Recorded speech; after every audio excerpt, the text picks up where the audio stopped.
Om Shanti 23 September 2025 प्रातः मुरली बापदादा मधुबन। शिव भगवान उवाच मीठे बच्चे प्रत्येक कथारे जोगशक्ति को कार्य लगाओ। बाबा को किछि भी पचारिबार आवश्यकता नाही। तुमे समस्ते ईश्वरीय संतान, तेणु कौनसी भी आसुरी काम कर नाही। बाबा कहते तुमे समस्ते ईश्वरीय संतान, तेणु कौनसी भी आसुरी काम कर नाही। आजिर प्रश्न, तुमर एही जोगबलर करामती कौन? तुमर एही जोगबलर करामती कौन? उत्तर, एही जोगबल द्वारा ही सबु कर्मेन्द्रिय तुमर अधीन होई जाउछि। जोगबल बिना तुमे पवित्र होई पारिबो नाही। जोगबल द्वारा ही सारा सृष्टि पवित्र हेउछि। सेथिपाई निजे पवित्र हेबा पाई बा भोजन को शुद्ध करिबा पाई जोगर यात्रारे रुह। बुद्धिमान होई कार्य कर, नम्रतार सहित व्यवहार कर। ओम शांति। आत्मिक पिता आत्मिक संतान मानंकु बुझाउछन्ति। दुनिया रे काहाकु हेले जणा नाही जे आत्मिक पिता आसी स्वर्ग अथवा नुआ दुनियार स्थापना किपरि करुछन्ति ए कथा केही हेले जानि नाहन्ति। तुमको बाबांक ठारो किछि मागिबा दरकार नाही। बाबा सबु किछि बुझाउछन्ति। किछि हेले भी पचारिबार आवश्यकता नाही। सबु किछि स्वतः बुझाउछन्ति। बाबा कहुछन्ति मोते कल्प कल्प एही भारत खंडरे आसी कौन करिबाकु हेबो ताहा मु जानिछि, तुमे जानि नाह। प्रत्यह बुझाउछन्ति। केही गोटिए अक्षर भी न पचारिले भी सबु किछि बुझाउछन्ति। केबे पचारुछन्ति खाइबा पीबार असुविधा हेउनि तो? एहा तो बुझिबार कथा अटे। बाबा कहुछन्ति सबु कथारे जोगबल द्वारा काम कर एवं जेउ स्थान को जाउछ सबुठु बड़ कथा हेला बाबांको निश्चय मने पकाओ। आउ कौनसी आसुरी कार्य कर नाही। आमे ईश्वरीय संतान अटु। से समस्तंकर पिता। समस्तंक पई एही गोटिए ही शिक्षा देउछन्ति। बाबा शिक्षा देउछन्ति पिला माने तुमको स्वर्गर मालिक हेबार अछि। राजत्वरे मध्य पदवी तो रही थाए ना। प्रत्येकंको पुरुषार्थ अनुसारे पदवी मिले थाए। पिला मानंको ही पुरुषार्थ करिबाकु हेबो एवं प्रारब्ध मध्य प्राप्त करिबाकु हेबो। पुरुषार्थ कराइबा पाई बाबा आसुछन्ति। तुमको किछि हेले भी जणा नथिला जे बाबा केबे आसीबे, आसी कौन करिबे, आमको केउ आड़े नै जिबे। बाबा ही आसी बुझाउछन्ति ड्रामार प्लान अनुसारे तुमर केउठारु पतन होइछि। कहउछन्ति एकदम उच्चरु खसी आसीछ। टिके हेले भी बुद्धि रे आसु नाही जे आमे किए। एबे अनुभव करुछ ना? तुमे स्वप्नरे सुद्धा भाबी नथिल जे बाबा आसी कौन करिबे। तुमे मध्य किछि जानि नथिल। एबे बाबा मिलिछन्ति, तेणु बुझुछ जे एपरी बाबांक उपरे पूरा समर्पण होई जिबा उचित। जेपरी पतिव्रता स्त्री स्वामी निकटरे समर्पण होई थाए, चिताग्नि रे झास देबाकु मध्य डरी न थाए। केते बहादुर होई थांती। आगरु बहुत नियारे झास देउथिले। आगरु बहुत नियारे झास देउथिले। एठारे बाबा तो एपरी कौनसी कष्ट देउ नाहंती। एठारे भले ज्ञानचिता नाम होइथिले मध्य जलिबार कौनसी कथा नाही। बाबा लहुणीरु चुटी बाहर करिबा सदृश सबु किछि बुझाउछन्ति। पिलामाने बुझुछन्ति जन्म जन्मांतरर पापर बोझ ମୁଣ୍ଡ ଉପରେ ରହିଛି। ଅଜାମିଳ ଜଣେ ନୁହେଁ। ଏଠାରେ ପ୍ରତ୍ୟେକ ମନୁଷ୍ୟ ଜଣେ ଜଣଙ୍କ ଠାରୁ ମଧ୍ୟ ଅଧିକ ଅଜାମିଳ ଅଟନ୍ତି। ମନୁଷ୍ୟମାନଙ୍କୁ କ'ଣ ବା ଜଣା ଯେ ପୂର୍ବ ଜନ୍ମରେ କ'ଣ କ'ଣ କରିଥିଲେ। ଏବେ ତୁମେ ବୁଝୁଛ ଯେ ଆମେ ପାପ ହିଁ କରିଥିଲୁ। ବାସ୍ତବରେ ଏବେ ଜଣେ ହେଲେ ପୁଣ୍ୟ ଆତ୍ମା ନାହାନ୍ତି। ସମସ୍ତେ ପାପ ଆତ୍ମା ଅଟନ୍ତି। ଯଦି ପୁଣ୍ୟ କରିବେ ତେବେ ପୁଣ୍ୟ ଆତ୍ମା ହୋଇଯିବେ। ସତ୍ୟ ଯୁଗରେ ପୁଣ୍ୟ ଆତ୍ମାମାନେ ରହିଥାନ୍ତି। ଯଦି କେହି ଡାକ୍ତରଖାନା ଆଦି ତିଆରି କରୁଛନ୍ତି ତେବେ ତାହାଦ୍ୱାରା କ'ଣ ହେବ? ସିଡ଼ି ତଳକୁ ଓହ୍ଲାଇବାରୁ ତ ମୁକୁଳି ପାରିବେ ନାହିଁ। ଆରୋହଣ କଳା ତ ହେଉନାହିଁ ନା, ବରଂ ଆହୁରି ତଳକୁ ଖସି ଯାଉଛନ୍ତି। ବାବା ଏତେ ପରମ ପ୍ରିୟ ଅଟନ୍ତି ଯେ ଯାହାଙ୍କ ନିମନ୍ତେ କୁହାଯାଉଛି ଯିଏ ଥାଉ ଥାଉ ସମର୍ପଣ ହୋଇଯାଅ, କାହିଁକି ନା ସିଏ ପତିମାନଙ୍କର ପତି, ପିତାମାନଙ୍କର ପିତା ସର୍ବୋଚ୍ଚ ଅଟନ୍ତି। ପିଲାମାନଙ୍କୁ ଏବେ ବାବା ଜାଗ୍ରତ କରୁଛନ୍ତି। ସ୍ୱର୍ଗର ମାଲିକ କରାଉଥିବା ବାବା କେତେ ସାଧାରଣ ଅଟନ୍ତି।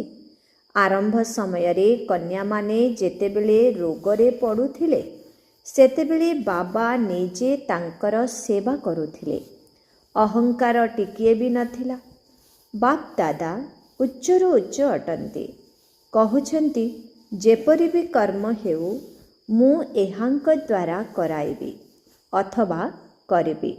ଉଭୟ ଯେପରି ଏକ ହୋଇଯାଉଛନ୍ତି। ଜଣାପଡ଼ୁନାହିଁ ବାବା କ'ଣ କରୁଛନ୍ତି, ଦାଦା କ'ଣ କରୁଛନ୍ତି। କର୍ମ ଅକର୍ମ ବିକର୍ମର ଗତି ବାବା ହିଁ ବସି ବୁଝାଉଛନ୍ତି। ବାବା ବହୁତ ଉଚ୍ଚ ଅଟନ୍ତି।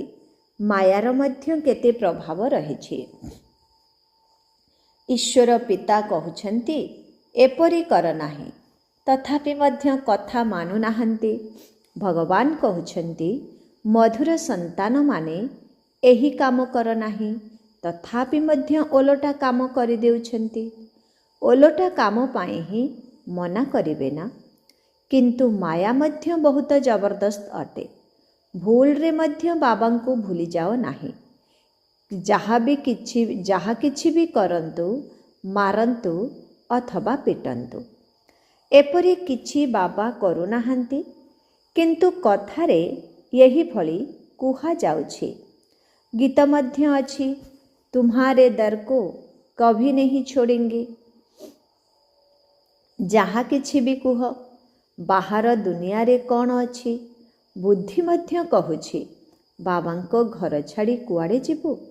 ବାବା ବର୍ତ୍ତମାନ ହିଁ ସ୍ୱର୍ଗର ସମ୍ପତ୍ତି ଦେଉଛନ୍ତି, ପୁଣି କେବେ ମିଳିବ ନାହିଁ।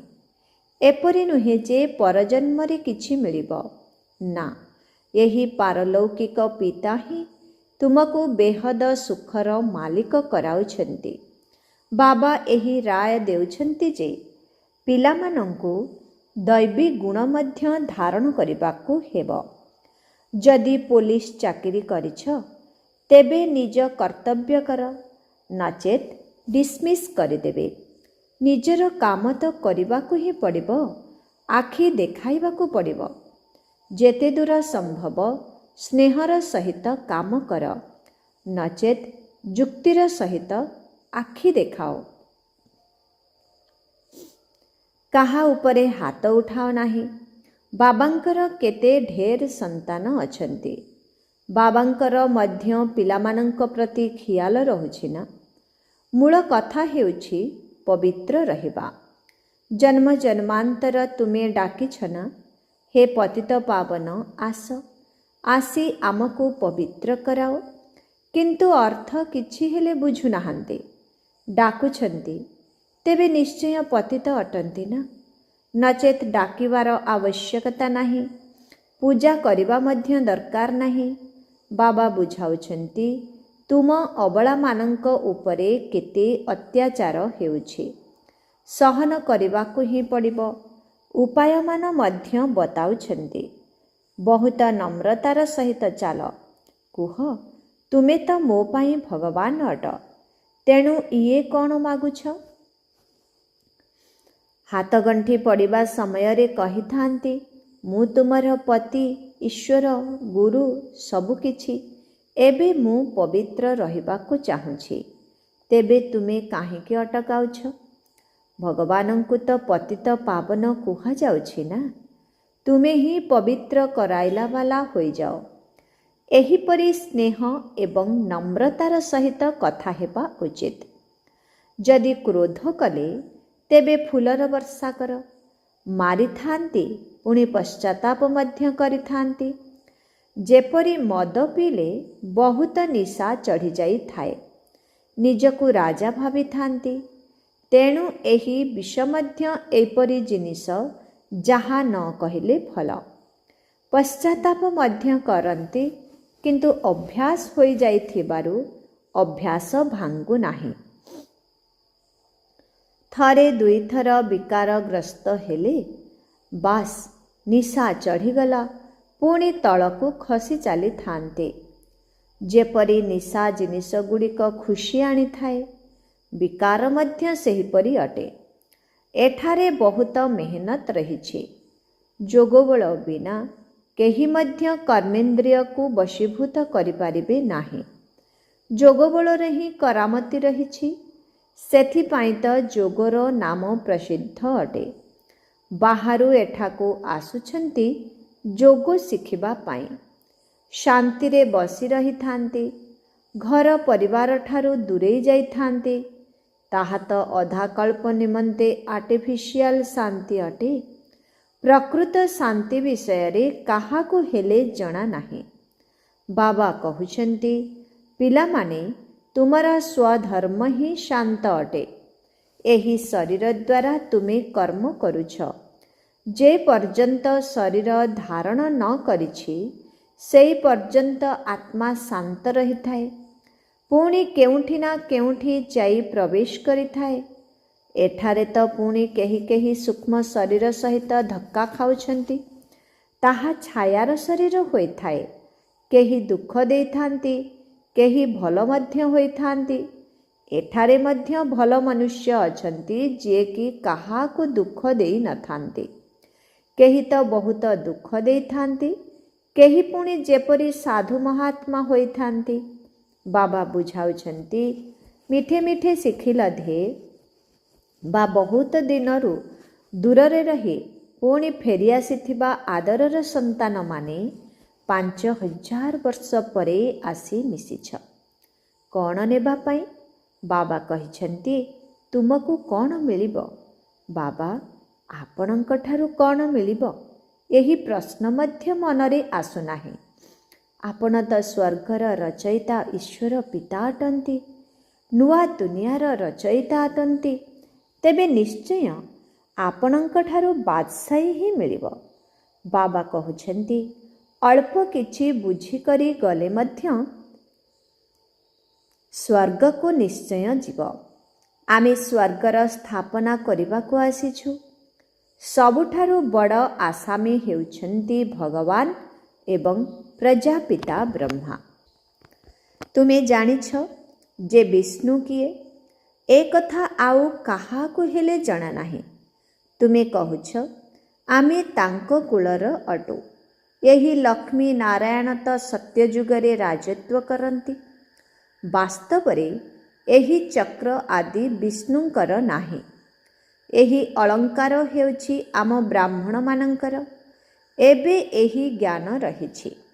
ସତ୍ୟଯୁଗରେ ଏହିଭଳି କେହି ବୁଝାଇବେ ନାହିଁ। ଏପରି କଥା କହିବା ପାଇଁ କାହା ପାଖରେ ଶକ୍ତି ନାହିଁ। ତୁମେ ଏହି 84 ଜନ୍ମର ଚକ୍ରକୁ ଜାଣିଛ। ଏହାର ଅର୍ଥ କେହି ବୁଝିପାରିବେ ନାହିଁ। ବାବା ହିଁ ପିଲାମାନଙ୍କୁ ବୁଝାଉଛନ୍ତି। ପିଲାମାନେ ବୁଝିଗଲେଣି। ଆମକୁ ଏହି ଅଳଙ୍କାର ଶୋଭା ପାଉନାହିଁ। ଆମେ ଏବେ ଶିକ୍ଷା ପାଉଛୁ, ପୁରୁଷାର୍ଥ କରୁଛୁ, ପୁଣି ଏହିପରି ହୋଇଯିବୁ। ସ୍ୱଦର୍ଶନ ଚକ୍ର ଘୁରାଇ ଘୁରାଇ ଆମେ ଦେବତା ହୋଇଯିବୁ। ସ୍ୱଦର୍ଶନ ଚକ୍ର ଅର୍ଥାତ୍ ରଚୟିତା ଏବଂ ରଚନାର ଆଦି ମଧ୍ୟ ଅନ୍ତକୁ ଜାଣିବା। ସାରା ଦୁନିଆରେ କେହି ହେଲେ ବି ବୁଝାଇ ପାରିବେ ନାହିଁ ଯେ ଏହି ସୃଷ୍ଟିଚକ୍ର କିପରି ଘୁରୁଛି। ବାବା କେତେ ସହଜ କରି ବୁଝାଉଛନ୍ତି। ଏହି ଚକ୍ରର ଆୟୁଷ ଏତେ ବଡ଼ ତ ହୋଇପାରିବ ନାହିଁ। ମନୁଷ୍ୟ ସୃଷ୍ଟିର ହିଁ ସମାଚାର ଶୁଣାଯାଉଛି ଯେ କି ଏତେ ମନୁଷ୍ୟ ଅଛନ୍ତି। ଏପରି କୁହାଯାଉ ନାହିଁ ଯେ କଇଁଛ ମାଛ ଆଦି କେତେ ଅଛନ୍ତି। ଏଠାରେ ମନୁଷ୍ୟମାନଙ୍କର ହିଁ ଗଣନା କରାଯାଉଛି। ତୁମକୁ ମଧ୍ୟ ପ୍ରଶ୍ନ ପଚାରୁଛନ୍ତି। ବାବା ସବୁକିଛି ବତାଇ ଚାଲିଛନ୍ତି, କେବଳ ତାହା ଉପରେ ପୁରା ଧ୍ୟାନ ଦେବାକୁ ହେବ। ବାବା ବୁଝାଉଛନ୍ତି, ଯୋଗବଳ ଦ୍ୱାରା ତୁମେ ସୃଷ୍ଟିକୁ ପବିତ୍ର କରୁଛ। ତେବେ କ'ଣ ଏହାଦ୍ୱାରା ଖାଦ୍ୟ ଶୁଦ୍ଧ ହୋଇପାରିବ ନାହିଁ? ଆଚ୍ଛା, ତୁମେ ତ ଏପରି ହୋଇଛ, ପୁଣି କାହାକୁ ନିଜ ସମାନ କରାଉଛ? ଏବେ ତୁମେ ପିଲାମାନେ ବୁଝୁଛ ଯେ ବାବା ଆସିଛନ୍ତି ସ୍ୱର୍ଗର ବାଦଶାହୀ ପୁଣି ଥରେ ଦେବା ପାଇଁ। ତେଣୁ ଏହାକୁ ମନା କରିବାର ନାହିଁ।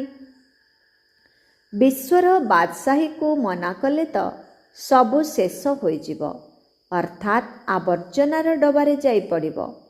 ଏହି ସାରା ଦୁନିଆ ହିଁ ଆବର୍ଜନାରେ ପରିପୂର୍ଣ୍ଣ। ତେଣୁ ଏହାକୁ ଆବର୍ଜନାର ଡବା ହିଁ କୁହାଯିବ। ଦୁନିଆର ଅବସ୍ଥା ଦେଖ କ'ଣ ହୋଇଯାଇଛି। ତୁମେ ତ ଜାଣିଛ ଆମେ ବିଶ୍ୱର ମାଲିକ ହେଉଛୁ। ଏକଥା କାହାକୁ ହେଲେ ଜଣା ନାହିଁ ଯେ ସତ୍ୟ ଯୁଗରେ ଗୋଟିଏ ହିଁ ରାଜ୍ୟ ଥିଲା। ଏ କଥାକୁ କେହି ମାନିବେ ନାହିଁ। ନିଜର ଅହଙ୍କାର ଥିବାରୁ ଟିକିଏ ହେଲେ ବି ଶୁଣୁନାହାନ୍ତି। କହୁଛନ୍ତି ଏସବୁ ତୁମର କଳ୍ପନା। କଳ୍ପନା ଦ୍ୱାରା ହିଁ ଏହି ଶରୀର ଆଦି ତିଆରି ହୋଇଛି। ଅର୍ଥ କିଛି ହେଲେ ବୁଝୁନାହାନ୍ତି। ବାସ୍, ଏହା ଈଶ୍ୱରଙ୍କର କଳ୍ପନା। ଈଶ୍ୱର ଯେଉଁଭଳି ଚାହୁଁଛନ୍ତି ସେହିପରି ହେଉଛନ୍ତି। ତାଙ୍କର ଏହା ଖେଳ ଅଟେ। ଏପରି କଥାମାନ କହୁଛନ୍ତି। ସେ କଥା ନ କହିଲେ ଭଲ। ଏବେ ତୁମେ ପିଲାମାନେ ଜାଣିଛ ବାବା ଆସିଛନ୍ତି। ବୁଢ଼ୀ ମାତାମାନେ ମଧ୍ୟ କହୁଛନ୍ତି ବାବା ପ୍ରତ୍ୟେକ 5000 ବର୍ଷରେ ଥରେ ଆମେ ଆପଣଙ୍କଠାରୁ ସ୍ୱର୍ଗର ସମ୍ପତ୍ତି ନେଉଛୁ। ଆମେ ଏବେ ସ୍ୱର୍ଗର ରାଜତ୍ୱ ନେବାକୁ ଆସିଛୁ। ତୁମେ ଜାଣିଛ ଯେ ସମସ୍ତ ଅଭିନେତାଙ୍କର ନିଜସ୍ୱ ପାର୍ଟ ରହିଛି। ଜଣଙ୍କର ପାର୍ଟ ଅନ୍ୟ ସହିତ ମିଶିପାରିବ ନାହିଁ। ତୁମେ ପୁଣି ଏହି ନାମ ରୂପରେ ଆସି ଏହି ସମୟରେ ବାବାଙ୍କଠାରୁ ବର୍ଷା ନେବାର ପୁରୁଷାର୍ଥ କରିବ। ଏହା କେତେ ଅସରନ୍ତି ରୋଜଗାର ଅଟେ। ଯଦିଓ ବାବା କହୁଛନ୍ତି ଅଳ୍ପ ଶୁଣିଲେ ମଧ୍ୟ ସ୍ୱର୍ଗକୁ ଆସିଯିବ, କିନ୍ତୁ ପ୍ରତ୍ୟେକ ମନୁଷ୍ୟ ଉଚ୍ଚ ହେବା ପାଇଁ ତ ପୁରୁଷାର୍ଥ କରୁଛନ୍ତି ନା। ତେଣୁ ପ୍ରଥମେ ହେଲା ପୁରୁଷାର୍ଥ। ଆଚ୍ଛା, ମିଠେ ମିଠେ ଶିଖିଲାଧି ସନ୍ତାନମାନଙ୍କ ପ୍ରତି ମାତା ପିତା ବାପ ଦାଦାଙ୍କର ମଧୁର ସ୍ନେହ ସମ୍ପନ୍ନ ଶୁଭେଚ୍ଛା ଏବଂ ସୁପ୍ରଭାତ। ଆତ୍ମିକ ପିତାଙ୍କର ଆତ୍ମିକ ସନ୍ତାନମାନଙ୍କୁ ନମସ୍ତେ।